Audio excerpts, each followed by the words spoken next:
Now at 9, a Kansas court sentences a woman for her role in a 2023 murder. For the third year in a row, Carterville has to hold a special election for a tied city council race. I'm Samantha Walker, and I'll have that story coming up. The Trump administration is suing Maine over women's sports, but this case could have national implications. I'm Mark Meredith in Washington. I'll have the latest coming up. The 4 states' most watched news starts now. A court in southeast Kansas sentences a woman for her role in a 2023 murder. This is KOAM News at 9 on Fox 14. I'm Tanya Bach. Today, a court sentenced Kimberly Thomas Nybarger to 117 months in prison for conspiracy to commit first-degree murder. Nybarger took a plea deal for 10 years for conspiracy to commit first-degree murder and obstruction. The court also sentenced her to 8 months for obstruction. The sentences will run consecutively. Today's sentencing stems from an incident which took place back in 2023. Authorities discovered the abandoned car and a body of 23-year-old Dakota Patton in a field in rural Labette County in May of that year. They say Patton died from a gunshot wound. According to court documents, Clint Nybarger was the last known person to see Patton alive, arguing with him at a gas station over a woman. While Patton was missing, Nybarger and Kimberly Thomas got married. They then traveled to Missouri for their honeymoon. Originally, prosecutors had charged Kimberly and her husband, Clint Nybarger, with the first-degree murder of Patton and conspiracy to commit murder.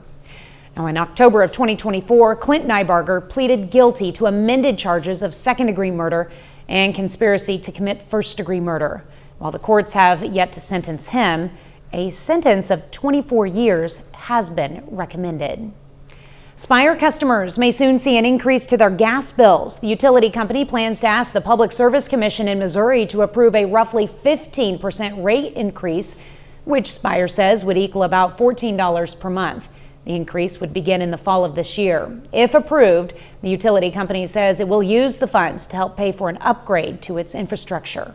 Serve 1.2 million customers across the state of Missouri. And really these infrastructure upgrades are to ensure that we're able to provide safe and reliable natural gas service to our customers. So we have a lot of pipeline infrastructure in the ground that delivers gas to our customers, and it needs to be upgraded over time. As it gets old, we have to replace it. Spire also plans to hold a series of public hearings leading up to the proposed rate increase. The city of Joplin plans to hold one of those hearings on June 5th at MSSU's Corley Auditorium at 6 p.m. There will also be 2 virtual public hearings scheduled for June 3rd, the first at noon and the second at 6 p.m. And for a complete list of all the public hearing dates, as well as access codes for the virtual meetings, just head over to KOAM's newsnow.com, where we have provided a convenient link. Although Election Day was more than a week ago, Carterville voters will be heading back to the polls. That's because there's a tied race for a city council seat, and it's not the first time it's happened for Carterville. KOAM's Samantha Walker has more on what voters need to know. For Carterville residents, this is the third year in a row there's been a tie for a city council race. And now it's the third time in a row they have to hold a special election. Congratulations to everybody that won, and thank you for wanting to serve. At their first meeting since the April 8th election, Carterville officials accepted the official election numbers. But for the third year in a row, there's a tie. For Ward 3, a 1-year term. No one filed for that position, so the actual write-ins count. 4 different people were written in as candidates for that Ward 3 seat. But 2 of those people, Cody Franks and Mike Dudley, were already on the ballot for a 2-year term, meaning their write-in votes wouldn't count. Franks and Dudley also tied for that seat, with 10 votes each. Since there was a tie, Mike just didn't want to incur extra expenses, so he just bowed out. However, the 2 write-ins, they were 1 vote each for Ward 3, 1 year, and that was Larry Wald and Chrissy Buckner. Wald and Buckner received 1 write-in vote each, and when informed of the tie, the 2 opted for a special election to be held. Carterville and the Jasper County Clerk have tentatively scheduled that election for April 29th.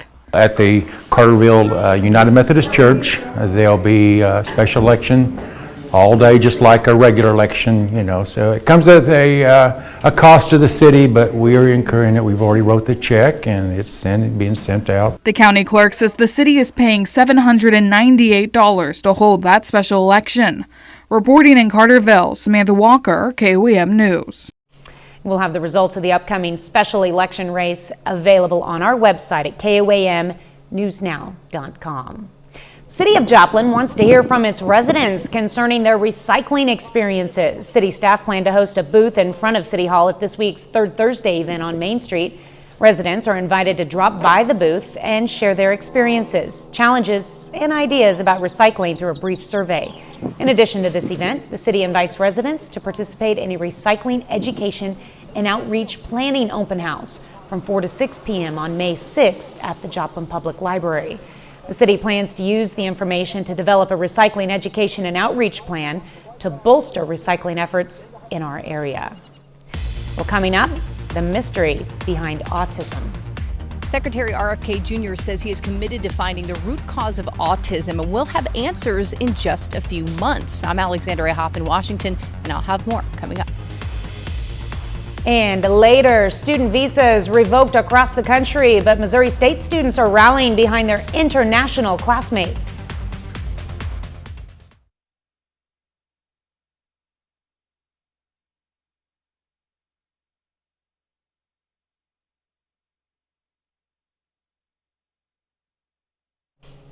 RFK Jr. says he's pinpointed the cause of autism and he'll spend the next few months trying to prove it. Fox News correspondent Alexandria Hoff has more from the Health and Human Services headquarters in Washington. These are children who should not be suffering like this. Health and Human Services Secretary Robert F. Kennedy Jr. has made a promise to uncover the root cause of autism by September and says he is off to a strong start. On Wednesday, he shared preliminary data that shows 1 in 31 kids now fall somewhere on the autism spectrum. 25 years ago, the number was 1 in 150. Kennedy claims the probable cause to be environmental toxins and says he'll be looking into whether factors like mold, pesticides, and food additives are behind the big jump. We're going to announce a series of new studies to identify precisely what the environmental toxins are that are causing it. Most research so far has pointed to genetic causes, not environmental. And experts largely say diagnosis rates don't prove autism is more common, just that it's being recognized more. Kennedy disputes those claims. There is a steady, relentless increase. This epidemic denial has become a feature in the mainstream media, and it's based on an industry canard. But many in the research community have called the 5-month timeline impossible due to the scope and complexities of autism. And some advocates say Kennedy is mischaracterizing the nature of what it means to be on the spectrum. That is fueling fear, misinformation, and a misunderstanding of the autism community and the meaning of the disability. Kennedy's effort is part of President Trump's executive order to find the cause of childhood disorders like autism and ADHD. In Washington, Alexandria Hoff, Fox News. Well, babies may be exposed to harmful chemicals coming from the mattresses they sleep on. A study by the University of Toronto found some mattresses release dangerous levels of flame retardants and UV filters into the air. Some of the chemicals are linked to learning disorders, behavioral problems, asthma, and cancer. The study's authors call for stricter regulations on these chemicals. Well, if you're the type of person who's extra sensitive to cold or has ice cold feet, listen up. A study in Taiwan found people who are extra sensitive to cold have a 50 to 90% heightened risk of having varicose veins. According to another finding of the study, people whose jobs involve standing for long periods also have a much higher chance of varicose veins. Well, Doug is next with a complete look at your forecast. And later, those dusty corners won't clean themselves. Joplin experts share spring cleaning secrets for a spotless home.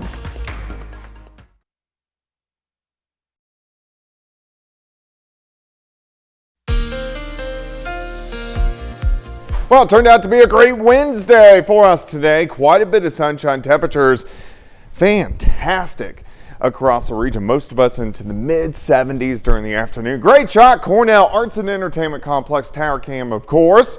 We are looking at downtown Joplin. Still, temperatures pretty good. Most of us upper 60s, lower 70s. We're not going to drop off that much tonight, maybe down to about 60. So you could technically keep the windows open if you wanted. We have a nice southerly breeze, about 5 to 10 to 15 for us tonight. But those gusts get moving tomorrow. Look at this, southerly winds gusting 40, 43-ish throughout the day. They stay strong tomorrow night, even strong on Friday. But look at this wind shift line that starts to come in late in the day on Friday. That is a cold front, and what that cold front is going to do is fire off some thunderstorms. So here in the yellow, we'll have a severe threat. The latest data kind of has this threat, mainly I-44 and south. I think north of I-44 is just really going to get strong thunderstorms. This does not scream like a tornado outbreak.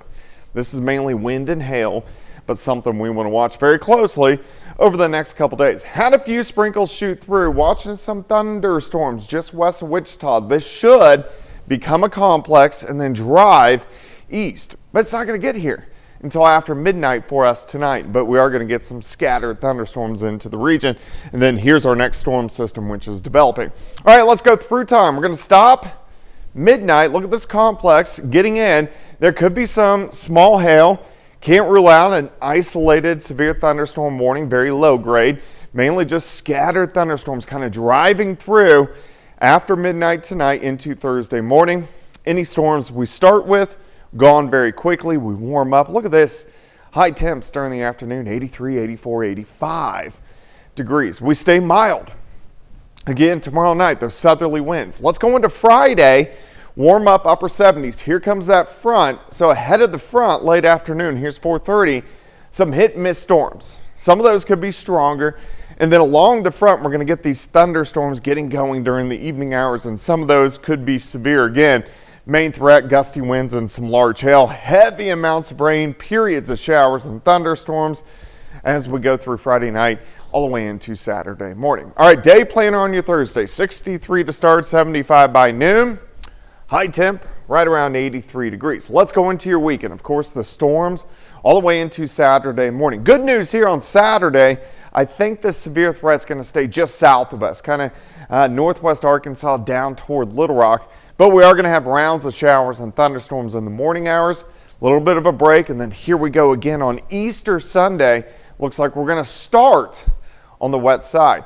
Rainfall amounts potential over the next 4 days. 1 to 3 inches, isolated, higher amounts. 83 on Thursday, 79 on your Friday, 65 Saturday, 62 on Sunday. Get to dry out on Monday. Tanya? California is filing a federal lawsuit today challenging the Trump administration's authority to unilaterally impose trade tariffs without consulting Congress. California argues that as the largest state economy, it will be disproportionately impacted by tariffs. Meanwhile, the White House says it's reviewing more than a dozen new trade deals from various countries, and President Trump will personally participate in a meeting with a trade delegation from Japan. The ongoing trade dispute is shining a light on how reliant American retailers are on China. Fox Business correspondent Jerry Willis has the details. American retailers rely heavily on China to source the goods they place on their shelves, but precisely how much product is sourced from China? Tougher to call. Let's take a look at some of the biggest retailers. Keep in mind the yardstick we're using is cost of goods sold, simply what stores spend on buying and shipping goods they sell. It's not the percentage of what's on the shelves. 20% of Target's cost of goods sold is from China. For Walmart, it's 15%. Both companies say they're trying to reduce their reliance on China, but admit it's still a major source of products. Deep discounters tend to rely on China even more, Five Below 60%, though the company reportedly just halted all imports from China. Executives say tariffs have doubled the cost of their inventory. Dollar Tree, 32%. Again, this is cost of goods sold. At the same time, 8 out of every 10 products Dollar Tree imports comes from China. Similar story for home improvement. Home Depot, 25% cost of goods sold. Lowe's, 20%. Even specialty stores, Best Buy, 55%. Dick's Sporting Goods, 25% of what it spends goes to bring in products from China. Look, overall, it's hard for outsiders to track China purchases because of transshipments. Analysts say products can be made in China but sent to other countries for finishing touches. Those numbers are completely understated because no one is taking a Mexican import as a made in China item because it's already pre-marked and pre-ticketed as made in Mexico when it hits the shores of Mexico. So there's no way of finding and tracking those goods. To be sure, though, China supplies the lion's share of products in some categories. Virtually all baby strollers and safety seats, microwaves, even paper clips. All of these products that move through global markets come from China. Noting this is just the tip of the iceberg. Jerry Willis, Fox Business. Well, Hertz is telling customers it experienced a data breach of customer personal information after a hack in its supply chain late last year. The car rental company says the stolen information may include names, credit card and driver's license numbers, and possibly social security and passport numbers. Hertz says the breach was against one of its vendors, software firm Clio Communications. Hertz says it did not find any evidence that its own network was impacted. Starbucks is updating its uniform policy. Soon, baristas will have to wear solid black tops under their iconic green aprons. That's a change from baristas being allowed to wear any colored shirt. Starbucks said in a release, it's an attempt to allow the green aprons to stand out and create a sense of familiarity for customers. Now, in addition, though, the company is also tweaking acceptable pant colors, with employees to be required to wear khaki, black, or blue denim. The new dress code goes into effect May 12th. President Trump's immigration actions draw warnings from a federal judge. That story is coming up a little later. Springtime also brings out some fun family activities and some familiar holiday faces. The Easter Bunny is chilling at the North Park Mall in Joplin. You can see him there. He's a great guy. To greet and take photos with kiddos of all ages. There have been several Easter events happening, and there are several more to come. All you have to do to find out about those is scan this QR code. Then you can find some more egg hunts coming up in the 4 states. There's a lot this weekend. Of course, you can also adventure over to our website, KOAMnewsnow.com, for more things to do. 30 more minutes of news, weather, and sports is coming your way. College students in Southwest Missouri speak out after learning some of their classmates' visas were pulled, sending them back to their home countries. And the Justice Department takes Maine to court, accusing the state of gender discrimination in women's sports, a legal battle that could have national implications.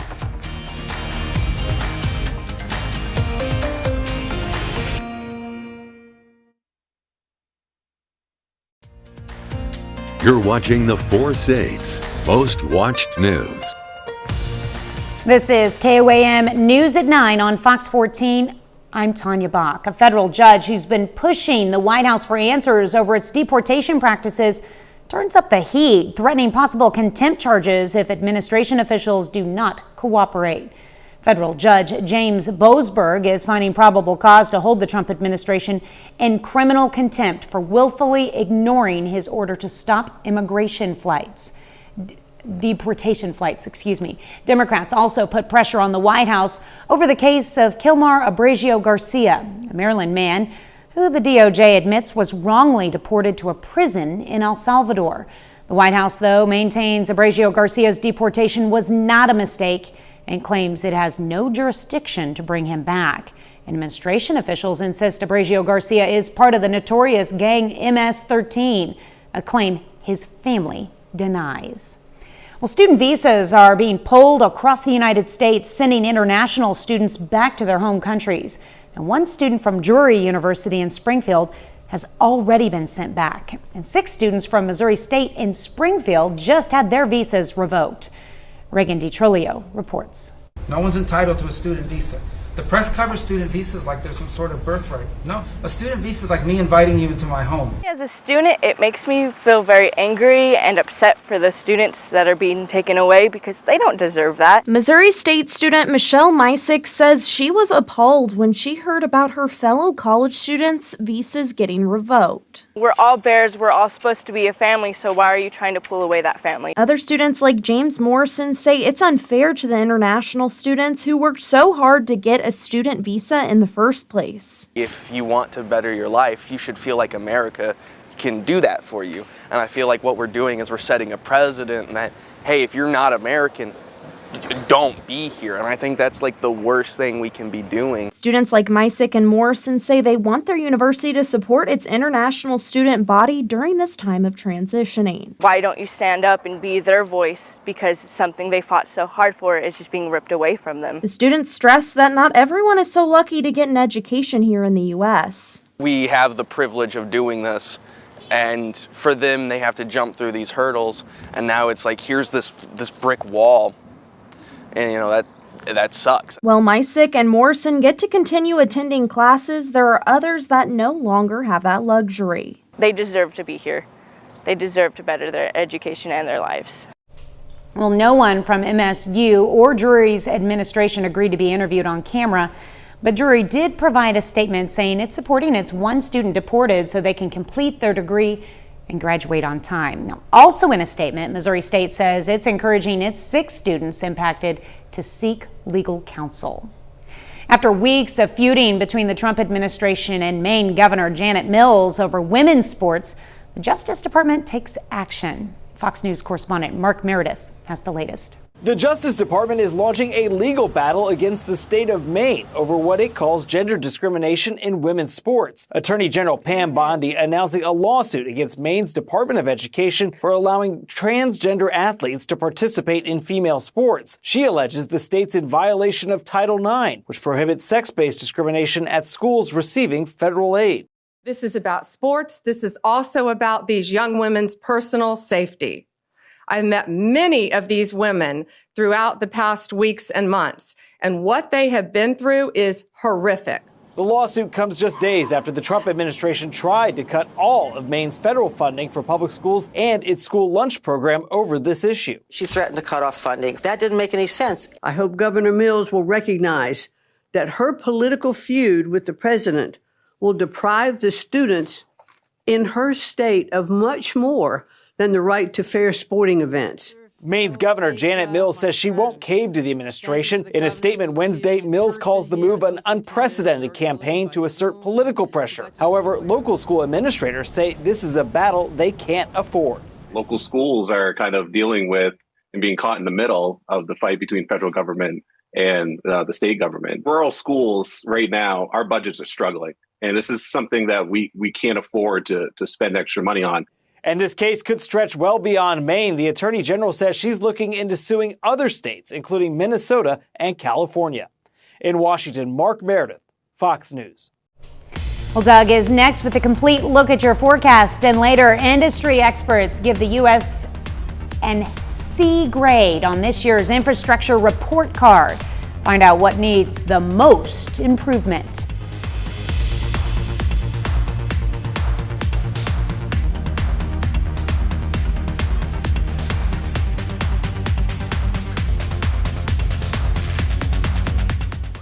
Rick.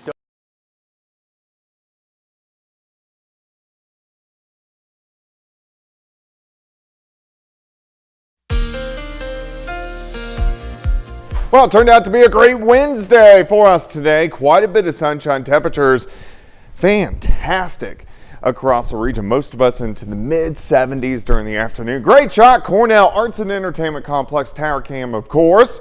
We are looking at downtown Joplin. Still, temperatures pretty good. Most of us upper 60s, lower 70s. We're not going to drop off that much tonight. Maybe down to about 60, so you could technically keep the windows open if you wanted. We have a nice southerly breeze, about 5 to 10 to 15 for us tonight. But those gusts get moving tomorrow. Look at this, southerly winds gusting 40, 43-ish throughout the day. They stay strong tomorrow night, even strong on Friday. But look at this wind shift line that starts to come in.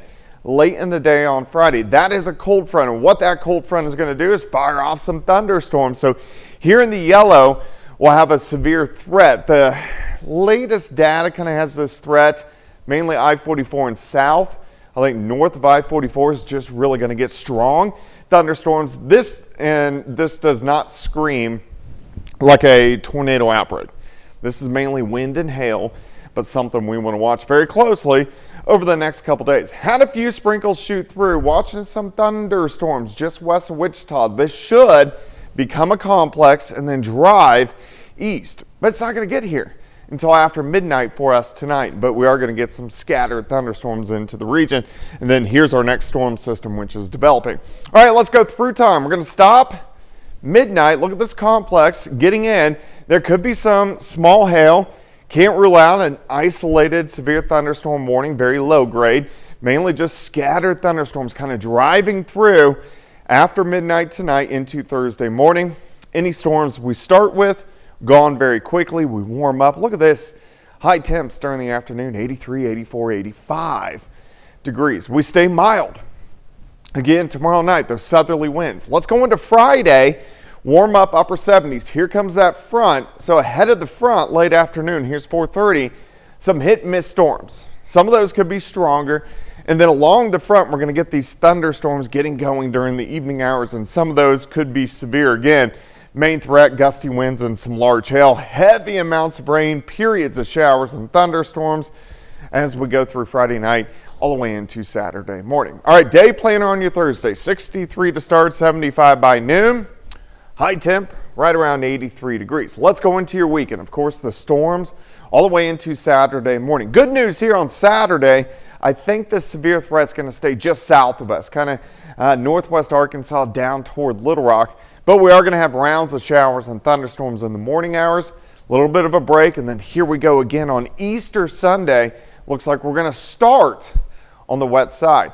Rainfall amounts potential over the next 4 days, 1 to 3 inches, isolated higher amounts. 83 on Thursday, 79 on your Friday, 65 Saturday, 62 on Sunday. Get to dry out on Monday. Tanya?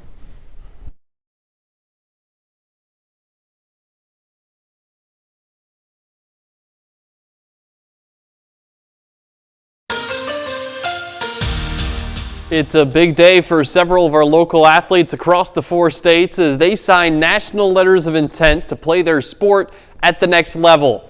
And we start at Northeast High School in Arma, where Addison Zamora signs with Monmouth College in Western Illinois.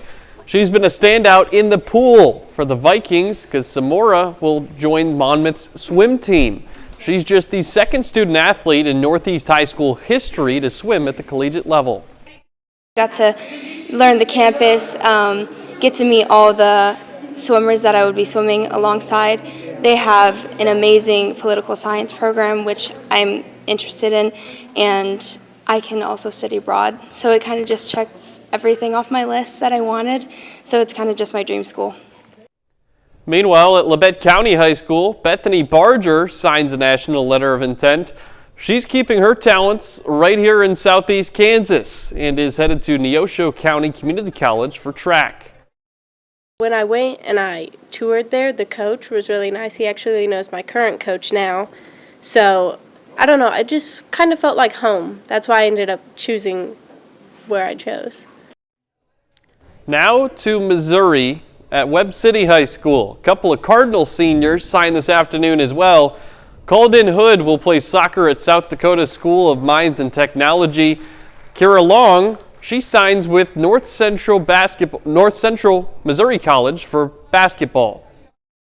Coach Corey contacted me a while back and I went on a visit, and then I had my injury and she was still very confident after that. Their digital media program and their education program was the seal of the deal for me. Obviously just a ton of support, so never being negative, always supporting me, whether that be emotionally or physically, just always being there for me and pushing me to be my best.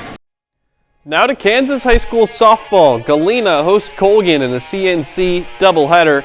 In the 5th inning of the first game, Galena up 4-1, but Colgan's Caroline Imhoff smacks this one to deep left. That drops in. She goes into second with a double.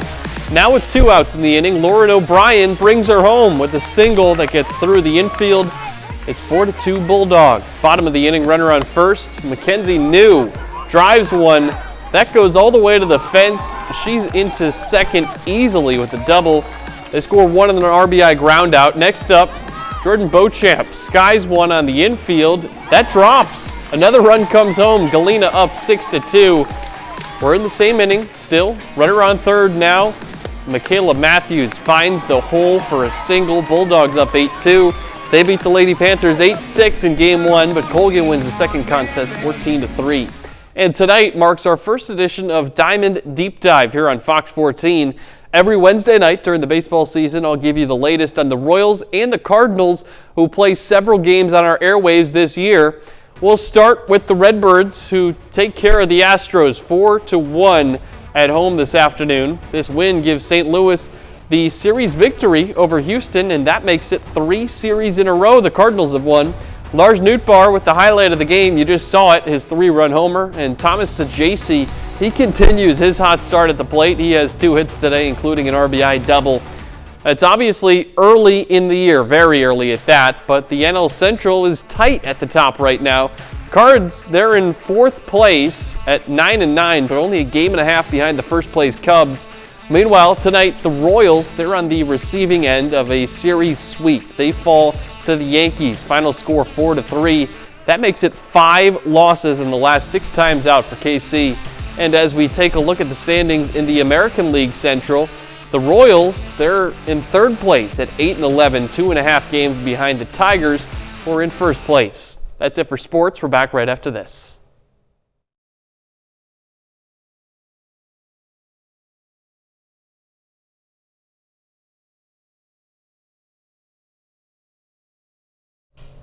Infrastructure experts rank the top categories in the U.S. and highlight which areas need the most work. Sue Guzman has more.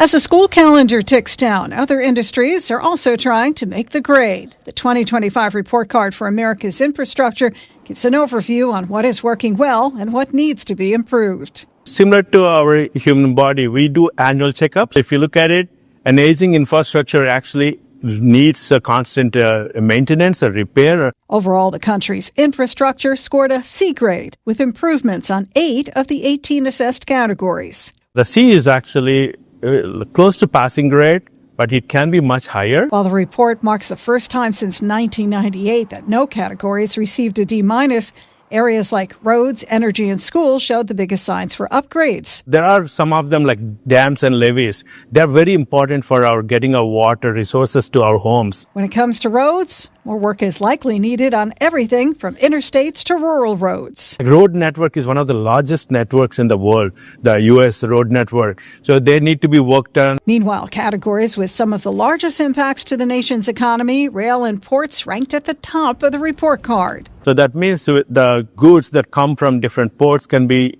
distributed to different agencies inside the network and also can reach the public in a timely manner. Some industry experts point to noticeable improvements in the report card since 2021 when the Infrastructure, Inflation and Jobs Act was passed, but they say more can be done to improve the entire country. By improving all this infrastructure collectively, we can actually enhance the standard of living in the U.S. Sue Guzman, Fox News. Ice Cube announces his first tour in over 10 years, and we get a first look at Taron Egerton's crime drama, Smoke. That's coming up next in Hollywood Nation.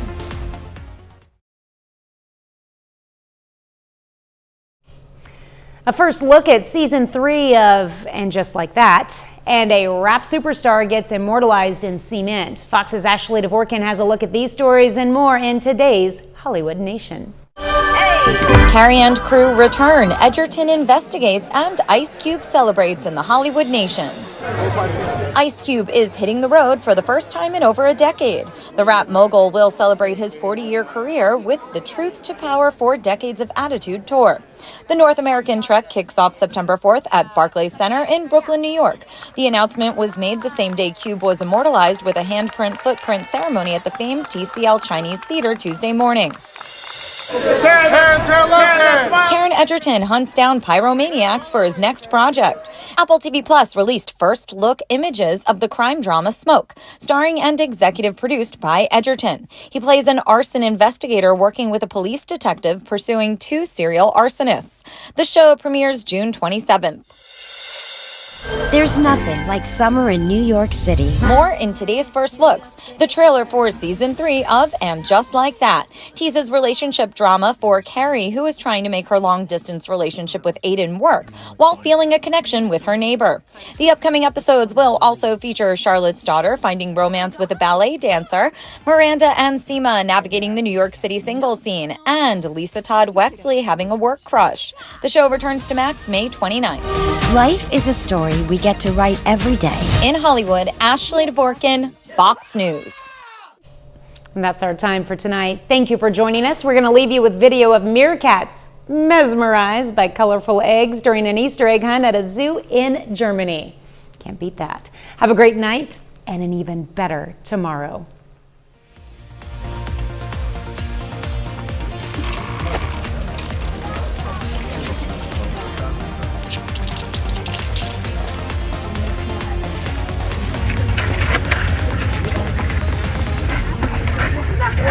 Jetzt, ja doch, jetzt.